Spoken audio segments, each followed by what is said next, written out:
Olá, pessoal! Bem-vindos a mais uma análise baseada no material de primeira do professor Dr. Marcelo Lessa, do projeto Alero Turbo. Hoje, a gente vai mergulhar de cabeça num tema que pode definir a sua aprovação: o financiamento da educação. A gente vai decifrar juntos o caderno 8, Financiamento da Educação.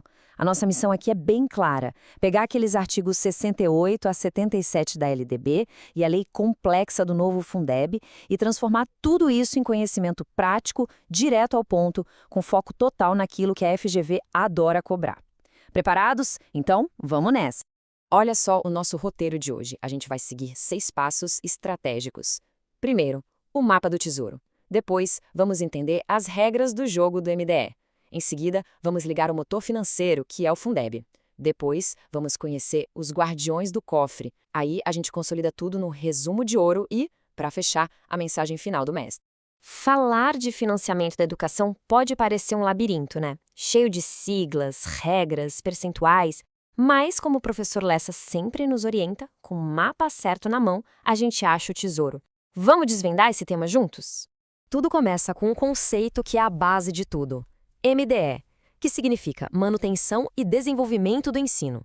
Entender o que a lei deixa e o que ela proíbe pagar com o dinheiro da educação é, sem dúvida, o primeiro passo para não cair em pegadinha.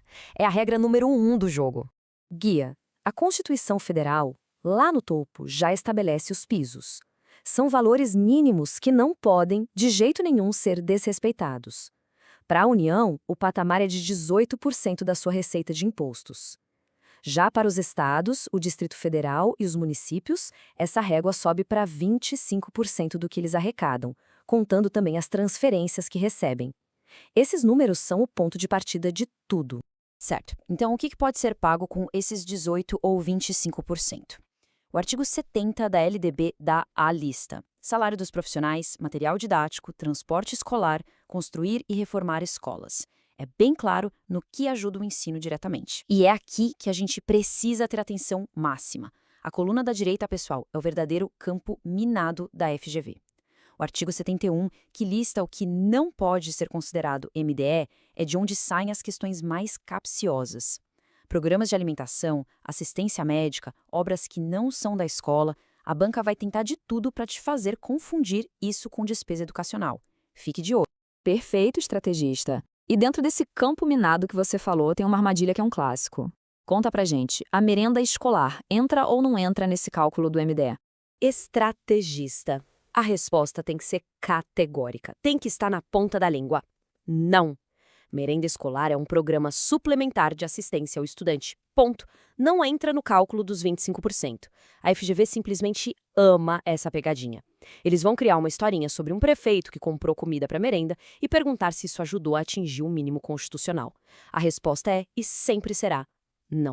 Exatamente. E existe uma lógica para isso, porque esses programas têm outras fontes de dinheiro. A principal delas é o salário educação. É uma contribuição que as empresas pagam e que vai justamente para financiar esses programas suplementares, que o professor Lessa resumiu no mnemônico MATA: material, alimentação, transporte e assistência. É um dinheiro a mais que não se mistura com os mínimos da Constituição. Agora que a gente já entendeu as regras gerais do MDE, vamos para o motor principal do financiamento da educação básica no Brasil: o Fundeb. Dominar o novo Fundeb, que veio com a Lei 14.113, é absolutamente crucial. Estrategista, e a primeira palavra-chave que tem que brilhar aqui é permanente. O Fundeb antigo tinha data para acabar. A Emenda Constitucional 108 colocou ele na Constituição para sempre. A FGV pode muito bem tentar te pegar com uma alternativa dizendo que o fundo é temporário. Falso. Agora ele é permanente e, atenção, financia exclusivamente a educação básica, ou seja, da creche ao ensino médio. Ensino superior não entra aqui. E de onde vem a grana do Fundeb? Ele é formado por uma cesta de impostos. 20% do que se arrecada com vários impostos dos estados e municípios vão para esse fundo. É o caso do ICMS, do IPVA, dos fundos de participação. Pensa que é um grande bolo formado por fatias de várias fontes diferentes.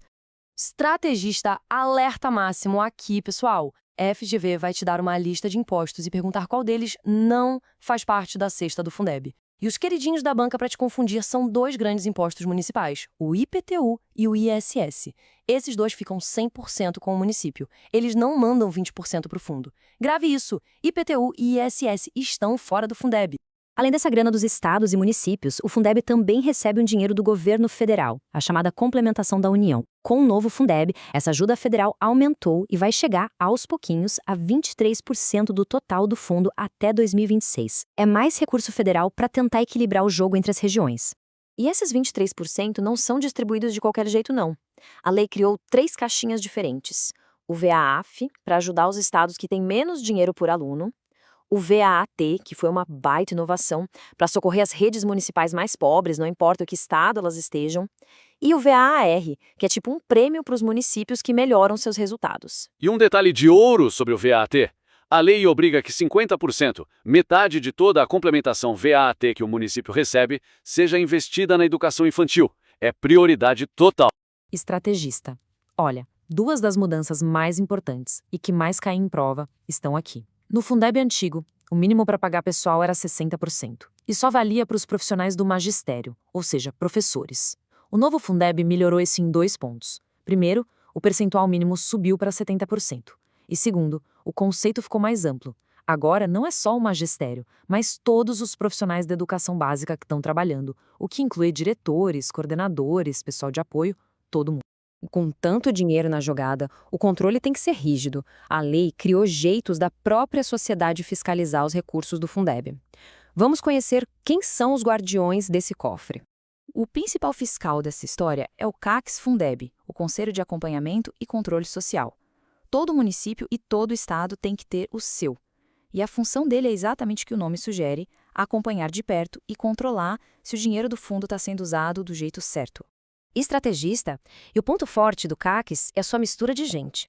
Não é um órgão só de político ou de gestor.